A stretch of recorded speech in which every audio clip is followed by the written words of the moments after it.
Welcome to the Meredith Show. Each week, we've designed the program to inspire you, so no better place to broadcast from than Soda City, right here on Main Street in downtown Columbia, talking to all the lovely vendors for this week's Farmers Market.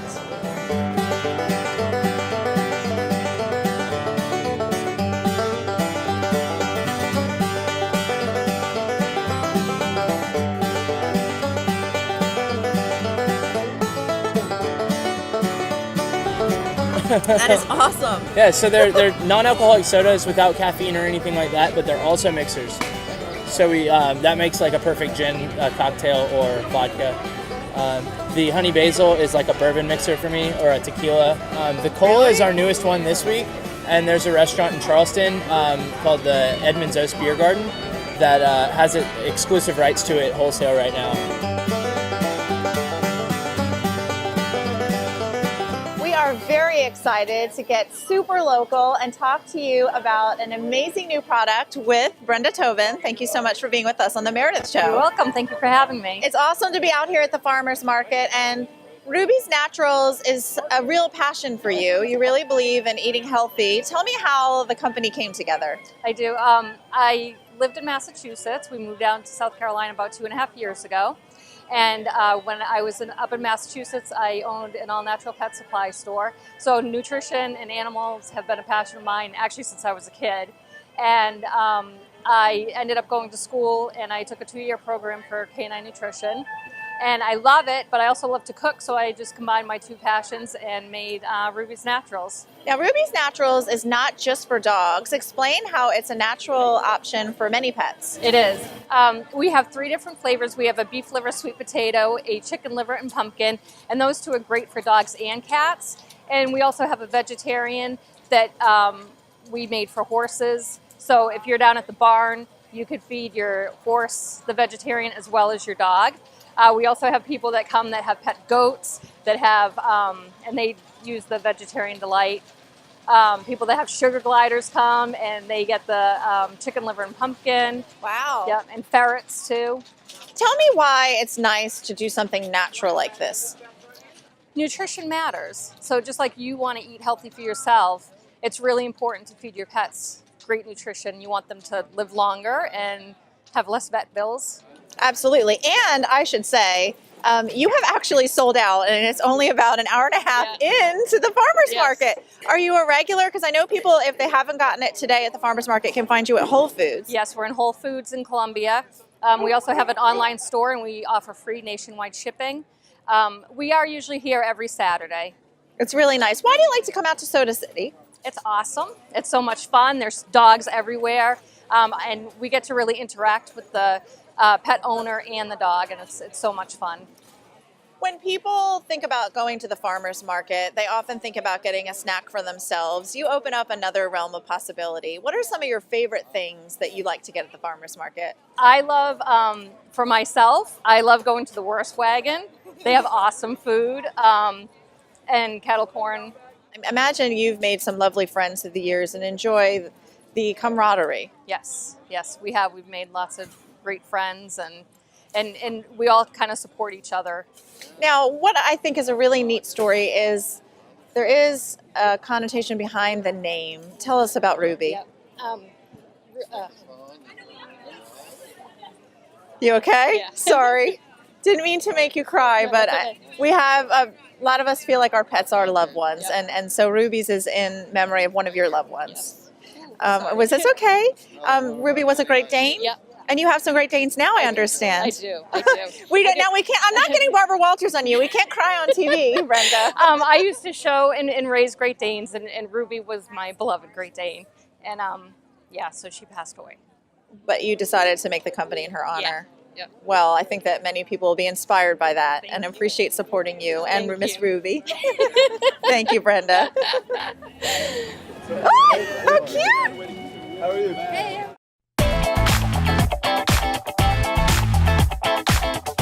The Meredith Show was designed to inspire, so I'm very excited to have one of the most fascinating guests I think we'll ever have the honor of having on the program.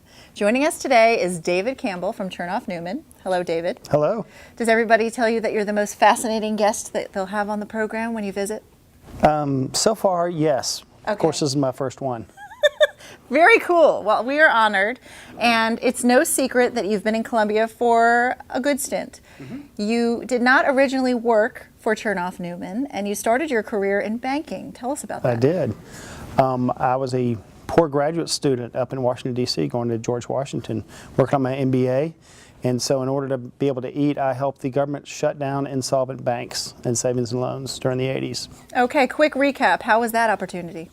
For me, it was great. It helped me pay for graduate school without having any student debt, and also I got to travel all over the country to vast places, Louisiana, Texas, Alaska, California, and help shut down insolvent banks at the time. So it was pretty fascinating. It was very high pressure, and you had 48 hours in which to shut down a bank and turn around and have it reopened by Monday. My goodness. Okay, so you really enjoy numbers, clearly. I do. Is that what opened the door to coming to South Carolina? Part of that, I spent about 10 years up in D.C. in various capacities with, ended up at Fannie Mae, and then because of that sort of financial background, I ended up coming to Chernoff Silver at the time in Columbia as the Chief Financial Officer. Tell me what the secret is to success to being the current COO of Chernoff Newman. And for people at home, tell us what Chernoff Newman is to start. Chernoff Newman is a full-service advertising, public relations, digital firm. We're located here in Columbia, but we also have offices in Charleston as well as Orlando, and we'll also be moving up into Charlotte very soon. And so we do the full range of commercials, digital, websites, crisis communications, the whole gamut of a full-service shop. Okay, so now that you're here and you're working at this fabulous, huge agency, tell us what it's like, a day in the life for David Campbell. A day in the life is like no other day because every day is different. You could be spending the morning having meetings with a client or with some vendors you're working with, and one phone call will change everything for the rest of the day. So if you're the type of person that likes to have a to-do list and likes to check that off as you go along, that never works because that to-do list is thrown out the window by 9:15. And you have some exciting clients. If what we can share, let's tell a little bit about that. Yeah, we've had lots of variety of clients, from very small clients to very large clients. A lot of state clients here. Done a lot of work for the Department of Agriculture here, as well as the Department of Agriculture in the state of Florida. We've worked for dairies. We've worked for companies such as Shell Oil, Nickelodeon Network. We've worked for a variety of utilities, hospitals, healthcare groups, and so it ranges, banks, all over the place. You mentioned a lot of business, and recently with many of our guests that we've interviewed, they've talked a little bit about how the economy is coming back. Are you feeling that? We are seeing it. Usually marketing is the first thing you cut and the last thing you bring back. And so we saw the recession coming early on, about a year before everybody else, and then we're seeing some things come back. It's still about 2 steps forward, 1 step back. People are still they're budgeting quarter to quarter instead of year to year, but we're seeing clients understand that the need to come back and market themselves and brand themselves is pretty important, especially as the economy does get rolling again. And one thing that people don't know at home is that not every CFO, or in your case COO, which is Chief Operating Officer, for those who don't know the acronym, is very straight-edged. In fact, you have a passion for both barbecue and the ability to marry people. Please tell us about that. Sure. I am a certified barbecue judge. Okay, whoa. What is a certified barbecue judge? It's not a barbecue judge who's insane, but it is someone that's gone through a training, and Okay. there are lots of different groups out there. There's the South Carolina Barbecue Association, and Kansas City Barbecue Society, and Memphis Barbecue Network that I'm certified through. But essentially, when you have all these contests of all these barbecue cooks who spend all this money and all this time to go up there and compete, they want to make sure that the people that are judging their product are certified and that aren't on the take by somebody, isn't the mayor's brother-in-law that's going to win. So they go through and you do an all-day seminar class, and you go through some practice judging, and eventually you get certified, and then your scores begin to count. Okay, that is really unique. I've never met anybody with that ability. But if I were to get married tomorrow, you might be able to rise to the occasion as well? I can. My nephew, who got married about 2 years ago in South Carolina, had asked me if I could marry him, and I was a notary notary public, so I was able to legally do it then, but also because of my father was going to be there, and I wanted to make sure that it was on the up and up. I went through and became ordained through a church in California, so that enabled me to sort of perform a religious aspect to the service as well. And since then, I've married 2 other nephews. I'm going to marry a niece, and then also have married several friends as well. Well, David, as if you didn't have a lot to juggle as it is, you still seem to make time to give back. You serve on more than 7 boards at the moment. Mm-hmm. Tell us about those. Yeah, I enjoy giving back to my community, and that was part of the fun of moving to Columbia. Was it did give me more of a chance to be part of the community. So I've had the opportunity to be on lots of different boards, anywhere from on the board of trustees at Claflin University to on the board of Historic Columbia to the Ronald McDonald House, and all varieties around here, and the library itself, and so just places that are near and dear to me that I get a chance to get back to. So another fun fact that I found quite intriguing is that you've been to guitar camp, and that's not just for children. Yes, it is. There are lots of middle-aged adults that like to go out there and want to grow up to be rock stars, and so I've been to guitar camp a couple of times because being from Mississippi, I'm a huge blues addict, and so I wanted to learn to play my native music, and so I've done that, and that's one of my midlife crises and big hobbies. And the advertising that you've been involved with locally, tell us about it. Is that you've been president of the national organization? Yes, the American Advertising Federation, I'm the immediate past president of, and which last year also, our club also got the National Club of the Year, so we were very excited about that, and we've got lots of good things going with that, so I try to stay very active in both professional as well as community activities. You're very busy. It's amazing you have the time to judge the barbecue, certify yourself, and squeeze in a little time to help unite people for forever. I figure one day if I can pull it all together, I'll be like the pig in the pulpit. So, the pig in the pulpit. What a high note to end our interview on. Yes.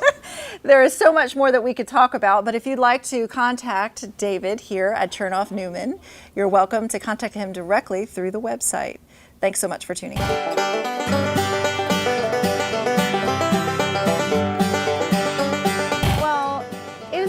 That seem to get in on the fun at the farmers market. In fact, we have a young man. What's your name, sir? Christian Smith. Christian, what do you have on your head? A shark hat made out of blue. Yes, I see that. That's awesome. Why do you like coming out to the farmers market? I just really think it is great, and I know it's really crowded, but there's cookies and lots of desserts, and it's very fun. Why do you like coming out? Just to try everything. It's fun. It's variety. It's good for local business. And it's nice outside. So. It is really nice outside. Do you have any favorite things you like to partake in when you come? Oh, it's our first time, actually. Oh, welcome to the market. Yeah, the one we used to go to is not this nice, so we're excited. I'm actually looking forward to this cinnamon bun over at the Oak Table. Oh my goodness, I was eyeing those up. It looks like some fun. There's only a few left, so we gotta hurry up. Okay, well hurry up. Thanks so much. We're eating our way down the street here at Soda City, and we're very excited to be here with Charlie with the Oak Table. Yes, ma'am. Thanks so much for being with us. What have you been serving up today? Because you're almost sold out of everything. Pretty much. Every week we usually bring a dark chocolate chip cookie, which uses a really nice 65% dark chocolate. And we also have our maple pecan sticky buns, which we serve at brunch, and those are always a big hit, and people love those. And we'll switch around a couple savory items. Today we've got a Korean-style pork taco with kimchi, gochujang sauce, and we're also serving our truffle grilled cheese sandwich that we serve at lunch. That's got black truffle shavings and white truffle oil inside a really nice mix of cheeses. Now, I understand that you actually get in on the charity game, and it's a monthly thing. Tell us a little bit about that. That makes Oak Table really special. Yes, ma'am. At the end of every month, the last Sunday of every month, we do an under-the-table dinner. And what that is we bring in a guest chef, have a really fun 6-course meal for about 35 people. The tickets are $65, and the proceeds go to Harvest Hope, which is a great charity. Very, very awesome charity that gives a lot of food to the needy, gives a lot of food to the homeless. It's an awesome place. It's a warm fuzzy for a delicious restaurant to be giving back, for sure. And if people want to get involved, all they have to do is contact you at the restaurant. Yes, ma'am. Just directly to our restaurant. Awesome. Thank you. Well, we will have a little bit of fun finishing up some of those sticky buns, I think, here at the Oak Table's table. But more fun coming right up. Every week here on The Meredith Show, it's our pleasure to showcase businesses and products that we love. This week, we're going to talk jewelry. We are super excited to be inside Simplicity Floral, and I have the pleasure of being with Bobby Hobbs. Thanks so much for being on the show. You're welcome. And more exciting is that you are the creator of Gray Lady Accessories. Yes. We always like to know the inspiration behind a name and a business. Start with the name. Right here. You're looking at Gray it. Lady. Gray Lady. Okay, and you just went with it. I love it. That's awesome. And you have a passion for accessories, and you say you find inspiration with nature. Yes, Tell me I a little do. bit about that. Well, my husband and I like to take walks through the woods and everything, and this is what my inspiration is. I like looking at leaves, wood, sand, shells, and this is where I get the inspiration. If you stop and you look at these things, then you really find it. Well, I think you're an inspiration because you started this business at 69 years young. Yes. Awesome. But you happen to have some really hip and contemporary pieces. Tell me a little bit about the piece behind you. This one here, my owl, what I did was I found this pendant and I said, I have to do something with this. So what I did is then I started going through my beads and my stones, and I said, I've got to find something to match this owl and bring it out. So I worked with pearls and crystals to bring the stones and the eyes out and do the earrings. And you have actually said that this is not where the fun ends for you. You have a lot of variety. For instance, here you work with several different mediums. These stones, for people at home, are absolutely spectacular to touch. This is agate. And that's what, as soon as I saw the stones, I knew that I had to work with those. When I find a stone, it inspires me, and then I start to look for stones to go with it. So you work around your original point of inspiration. Right. Whenever I find something that really piques my interest, then I have to start searching what will go with it. Did you think flower first and then move out into the beads here? Flower first. I love the flower, and how appropriate to find it in Simplicity Floral here in Columbia. That's what I found first. And that's what, as soon as I see, like now this is ceramic, and I saw that and I said, well, I have got to do something with ceramic. So then I started looking and I brought the crystals into it. I love the crystals, and here I think peacock. Is that where it began? That's where it began. I love it. That's where it began. And then I try to work the colors with the beads and the crystals. Okay. And I find that interesting. You also mentioned that you have a passion for what I thought was kind of interesting, copper. And this piece has a lot of elements. I love copper. Copper is like nature to me. And that's where I get my inspiration with the copper. Well, let's take this one out and tell us a little bit about this one. Well, this one I had the chain. I saw the chain, and I said, this is something I'm going to work with. And I had never really worked with metals before. So this one took a while to figure out how to put metals together with beads and with stones. And I said, this is something I got to do. And it looks gorgeous. Well, the other thing I wanted to chat about was you say that getting into the jewelry relaxes you. Tell me about an average day in your life. Well, I work at the Kershaw County Courthouse, and I do jury trials there. And it's very, very hectic. So when I come home, I need a way to unwind. And this unwinds me. I get lost completely in it. And my husband gets after me and he says, you've got to go to bed. And I'll find myself 1, 2 o'clock working. I lose myself completely in it. And that's what I love. Well, we love highlighting people who are inspirational and certainly have a passion, and you have clearly a great gift. So, yes, speaking of gifts, you want to head to Simplicity Floral or dial the number at the bottom of your screen to get a wonderful gift for you or somebody you love. Bobby Hobbs, what a pleasure to be with you. Well, thank you for inviting me. I've completely enjoyed this, and I hope people will come and enjoy my jewelry. I am so excited to showcase each week products and things that we love that you can buy. These bags were actually designed to inspire, and a partnership was formed with my friend Sophia Hyder and a friend when they were talking about ways they can support women overseas and men earn fair wages. So not only can you buy a gift that's extremely reasonably priced, but you can also support a great cause, fair wages overseas.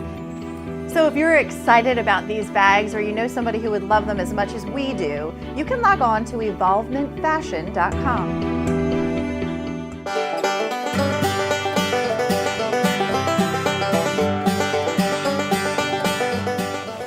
at Rio Bertolini's table, and they're all about the fresh pasta. And George has joined us, and he's excited to share a little bit about the story behind the company. Yes, we're a fresh pasta company. We're based out of Charleston, South Carolina. We come up here every week. It's one of our best farmers markets. And we sell assortment of pastas and sauces and gnocchis and... I love some gnocchi. You love gnocchi? What's your favorite? My favorite gnocchi is the sweet potato gnocchi. Mix that with the sage brown butter. It's like eating candy for dinner. Okay, and you have something you want to show us. You not only have the pasta, but you have stuff to go with it. We have stuff to go with it. You can buy our sauces, and we make all our own sauces. This is our tomato basil sauce. Goes great with all our ricotta cheese gnocchis, our noodle pastas, our 4-cheese ravioli goes great with it. We make 3 different kinds of tomato sauces. We make 3 different kinds of flavored butters to go with raviolis, and it just takes your dinner up a couple notches. I love that. And tell us why you enjoy this farmer's market so much. The people here are great. We just love coming here. They have a wonderful palate. They like to try any kind of new flavors we bring. They just eat it up, and figuratively, literally, they just love it. And we like to come up here. Well, it's awesome to be here, and we think that your business is not only delicious, but we love the fact that you have a pasta wheel. The pasta wheel. How does it work? All our flavors of noodles. You spin, put your finger down, and that's the pasta you're taking home with it. I love it. Very cool. Well, thank you, George. We look forward to seeing you very soon.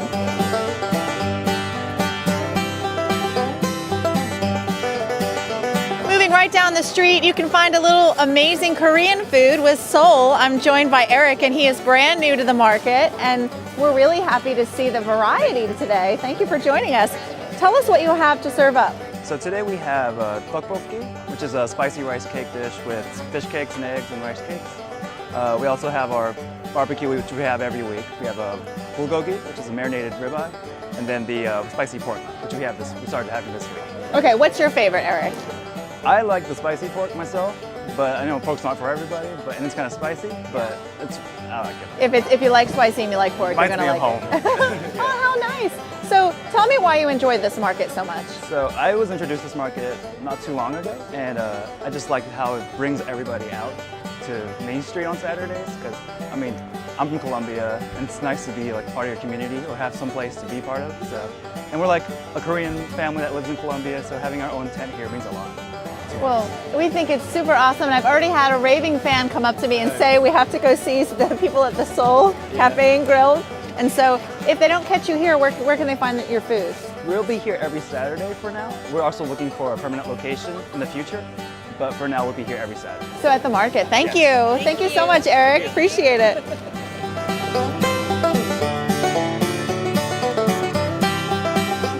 I have to say, I have never seen anything like the fine and fabulous clothing I see in this booth. Heidi, from me and my sister-in-law, correct? Yes. This is amazing. You actually came up with a business in a unique way. Tell me how your business started. Well, my sister-in-law and I were shopping at a vintage clothing store. We came across a gorgeous wedding gown, and it was very inexpensive, and we thought, oh, what can we do with this? Went home, decided we could make doll clothes. We'll cut it up and make doll clothes out of it. So we went back, bought the wedding gown, and that's how we started. And then we progressed to other clothing from there. And when you say you progressed to other clothing, this isn't for large adults. Tell us what it's specifically made for. We make clothes for 18-inch dolls, like the American Girl doll, the Next Generation doll, fashion dolls. Very cool. And tell me a little bit about these pieces right here. Okay, those clothes, most of our clothes are repurposed. This is not. These are historic reproduction fabrics, but they're from the 1800s. We embellish them with vintage items that we find, like this is, that's some lace, vintage lace. This is from a napkin that we've cut up to use to make the collar. Just vintage pieces that we think are interesting and we can use to embellish our items. And you don't stop with just embellishing. In fact, you have shoes. Tell me about all the lovely little things that we can get. We do. We came across some wonderful soft leather pieces and decided we would try to make shoes. And so we make real leather shoes in pink and black and whatever we can find, and we can't always find the same things. It's just a discovery when we go shopping, and then we're inspired to make some new design with what we find. It's absolutely awesome. And before we leave, people can find you every Saturday for the most part here at the Soda City Market. Yes, we also will be at the Irmo Market, probably the Craftsman Festival in Columbia, which will be in March.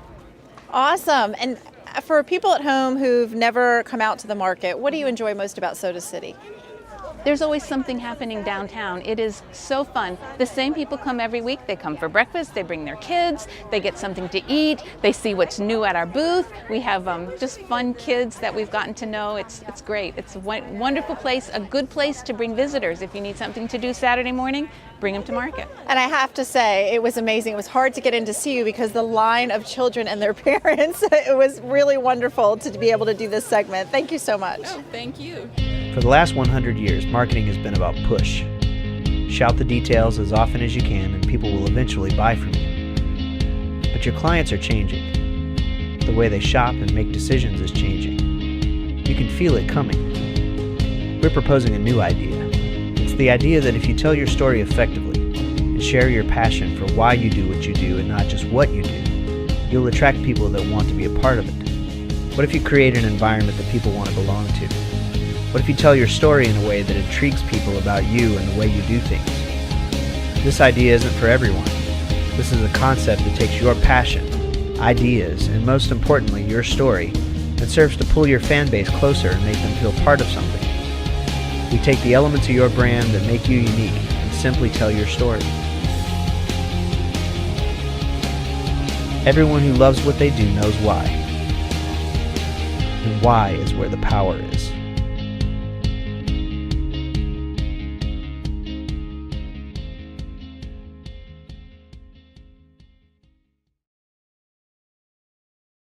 Thanks so much for watching The Meredith Show. It's been amazing broadcasting from Soda City, and we'll see you soon next on The Meredith Show.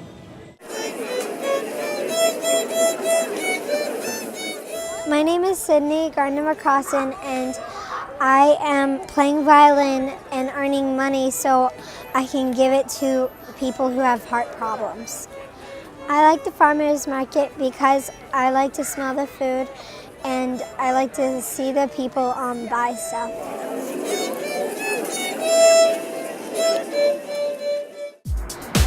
We want you to stay connected, so like us on Facebook, email me at meredith@themeredithshow.com, or tweet us at Media Meredith. To sponsor a segment or a great story, just call us at The Meredith Show at 803-430-6644. And of course, tune into The Meredith Show live on the radio every Wednesday, 9 to 10 a.m. on 95.9 FM. This week's Tweetable is from Earl Nightingale. We know you're doing something fabulous, but don't keep it to yourself. Remember to share the love.